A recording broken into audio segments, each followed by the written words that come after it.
Welcome to the Life of a Marketer podcast. And today's guest is David. David, I have no idea how to pronounce your last name, so I'm going to ask you to pronounce it for me. Is it Juilfs? Yeah, I appreciate that. That was actually pretty close. It's actually pronounced Juilfs. It's spelled Juilfs, but it's pronounced Julifs. Okay, cool. All right, David Juilfs. David owns a marketing agency. David, as usual, I'm going to let you introduce yourself. Tell us about who you are and what you do.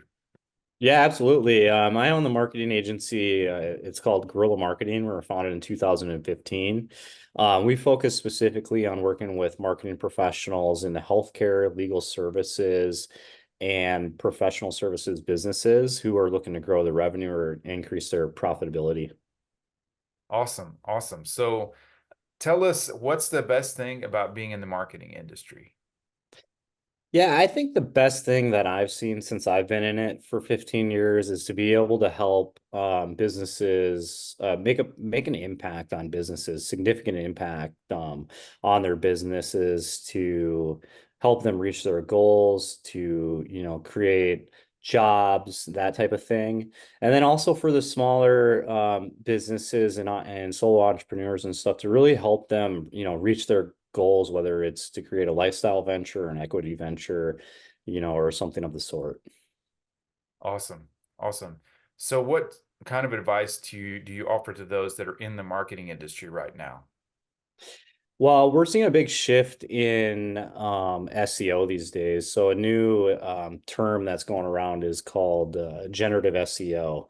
It seems to me like it's almost a little bit of a knockoff of featured snippets. And from our experience and what we're seeing in our results right now, a lot of leads are actually coming through those generative SEO outputs or through those featured snippets. So I think one of the main things that we're noticing, I think, would be David, I'm good. going to interrupt you there. A lot of our audience may not actually know what snippets are. Can you explain what snippets are? Yeah, absolutely. So the featured snippets are the things that show up when you go to Google search at the top, and there's a little bit of a description.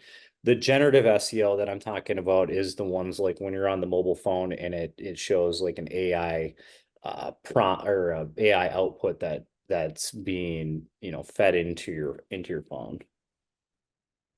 Okay, seeing if I understand the generative SEO. So those would be like search results from a search engine that are generated by AI. Exactly. So you'll see them on the mobile phones and they feed the answers in real time out. So if you ask it a question, what's the best way to market in 2024? Most likely now on your mobile phone, you're going to get a generated answer that comes out Right. on your phone. Awesome, awesome. All right, so I'm sorry to have interrupted you in your train of thought, but I wanted to make sure our audience understands what you're talking about because I think it's super important. So you've been looking at generative SEO for businesses. Tell us more about that. What have you seen with that? Yeah, so we've been seeing it shift our SEO results. We've been seeing less leads come in from the actual results below the generative SEO, the featured snippets, the maps, like your traditional organic SEO results, and we're seeing a lot of our lead volume come through these featured snippets and through these generated answers. So that is changing our strategy into developing more or producing more helpful and relevant and useful content, which is what Google wants, in order to keep our lead volume up. Just because we're seeing just the whole dynamic of that whole first page of Google, it's been changing for a while, right? So we've got the ads that come in, you've got the Google Maps, and you've got your organics.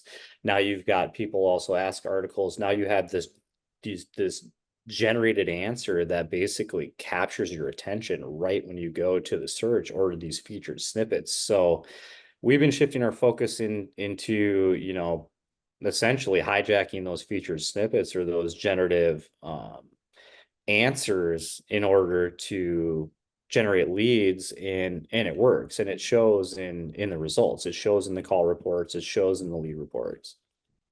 So how do you go about focusing on those snippets? What are some of the techniques that you might use when you're doing SEO with companies like that? Yeah, absolutely. It's a really good question. So we've been leveraging AI, and in particular, one of the tools that we like to use is called Surfer SEO. It makes it actually pretty easy to figure out, where you need to be and what you need to produce as far as word count, headings, images, and stuff like that. So that's what we found to be the most effective in combination just with our experience with traditional SEO and what needs to be done, on the back end. So we'll leverage AI technology. We'll leverage Gemini, and we've got sets of prompts that we can use to have Gemini help us tell us what needs to be in order to, outrank things. And then we take all that content and then we put it in, we wrap it up and put a bow tie on it with a nice, UX design and re-index it through Google Search Console. And next thing you know, you're starting to see some pretty significant improvements in your SEO rankings. And as long as you do it right, and you do it the way that we do it, uh, a lot of times you're able to get those generative results or those featured snippets, and then you'll start seeing the lead volume that you're looking for. And what kind of businesses should focus on the featured snippets? Yeah, absolutely. So these are going to be a lot of service-based businesses. I mean, like I mentioned in the beginning of the podcast, we focus in healthcare, legal services, and professional service type businesses that are generally B2C. So they're looking for a consumer, right? Who's asking questions. So I would say those are the type service type businesses or businesses where people will go to Google and have questions. That they're really going to be able to leverage this to get more leads and then grow their business. Awesome. Awesome. Well, thanks for sharing all that. That was some really good information you just shared with us. I really appreciate it. We're going to shift gears a little bit because this is a shorter podcast, but what are other successful people in marketing like yourself that you'd like to acknowledge that should be on the podcast? Yeah, so while I would like to acknowledge a couple people that I've followed through the years, so Neil Patel is one, Rand Fishkin from Moz. Those guys have always been very helpful when it comes to, SEO and how to improve your visibility in Google. But one guy that we actually work with now, his name's Carl Sakis, and he's a marketing consultant. I believe he's consulting for over 600 different agencies. So he would probably be a really good guy to have on the podcast. Awesome. Awesome. Thanks for sharing that. And then we have one more question that's just for fun. What's the oldest technology you remember using?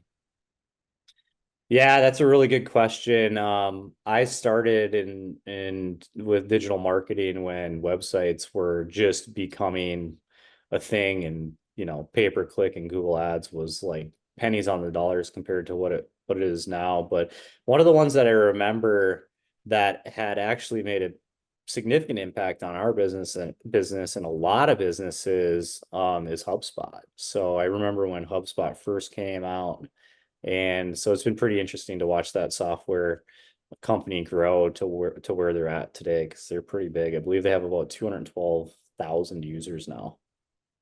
Yeah, it's a huge company now. Yeah, yeah. Yeah, dawn of the internet. I remember with my my mom actually taught computer science when I was a kid in junior high, and that was around the time where there were people that were just starting to use the dial-up. Oh, So, gee. I remember the first search engine was what was it called? It wasn't Google that was that popular at the beginning. There was another search engine. I don't remember even remember what. AOL. Yeah, AOL was popular. Was one of the one hot something. I don't remember hot. I don't know. Oh, I know what you're saying. It's at the tip of my tongue. I can't Yeah, remember. yeah, yeah. And then Google just totally just blew all those away. It was such a better search engine than those. Yeah. Um, Yeah, I remember the dial-up days. That was back when the internet, when the websites were all words, and then you thought you were a genius because you could keyword stuff it. Next thing you know, it'd be ranked #1, and those were the days, man. It's really nice to have high-speed internet. Yeah. Yeah. You don't have to sit there and it spins and it spins and it spins. Now it's like whoa, it just instant. Yeah. It's great. It's great. All right, so we're gonna end our podcast here.